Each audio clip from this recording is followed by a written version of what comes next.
Sock कैपर। एक समय की बात है, सॉक्सविले के विचित्र शहर में बेनी नाम का एक शरारती लेकिन प्यारा पात्र रहता था। बेनी आपका विशिष्ट नागरिक नहीं था, उन्हें मोज़ों से एक अजीब सा जुनून था।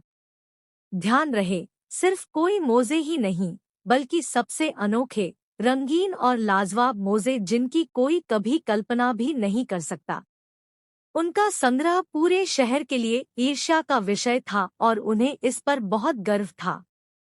अब सॉक्सविले अपने वार्षिक सॉक फेस्टिवल के लिए दूर दूर तक जाना जाता था, जहां दुनिया के सभी कोनों से मोज़े के शौकीन लोग अपने पसंदीदा पैरों के परिधानों का जश्न मनाने के लिए इकट्ठा होते थे। हालांकि इस साल कुछ नृशंस घटना घटी। त्योहार की पूर्व संध्या पर बेनी का पूरा मोज़े का संग्रह हवा में गायब हो गया। तबाह और हतप्रभ, बेनी अपनी बेशकीमती संपत्ति के गायब होने के पीछे की सच्चाई को उजागर करने के लिए एक मिशन पर निकल पड़ा। अपनी बुद्धि और एक भरोसेमंद आवर्धक कांच, क्योंकि हर अच्छे जासूस को एक की जरूरत होती है, के साथ बेनी सॉक्सविले के निवासियों से पूछताछ करने के लिए निकल पड़ा। उनकी सूची में सबसे पहले श्रीमती पुडलबॉटम थी, जो बुजुर्ग विधवा थी जो अपनी बुनाई कौशल के लिए जानी जाती थी। जैसे ही बेनी ने उसके दरवाजे पर दस्तक दी, उसे उसके कार्डिगन के नीचे एक संदिग्ध उभार दिखाई दिया। मिसेस पुडलबॉटम, बेनी ने शुरू किया, क्या आपने हाल ही में कुछ असामान्य देखा है? शायद मोज़े से संबंधित कोई रहस्य? बुजुर्ग महिला की आंखें आश्चर्य से चौड़ी हो गई और वह हकलाते हुए बोली, ओ प्रिय बेनी, मैं आपको विश्वास दिलाती हूँ, मैं अपनी बुनाई में व्यस्त हूँ।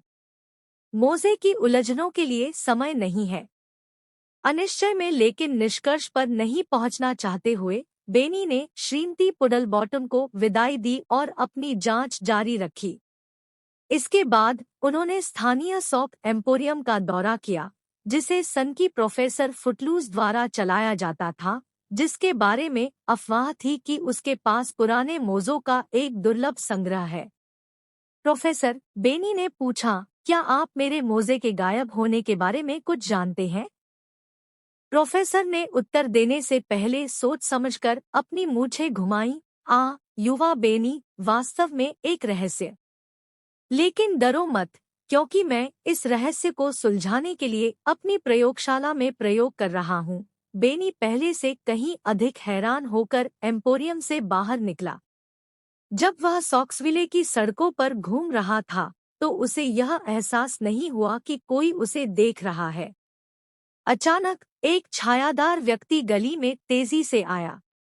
बिना किसी हिचकिचाहट के बेनी ने पीछा किया। उसका दिल उत्साह से धड़क रहा था।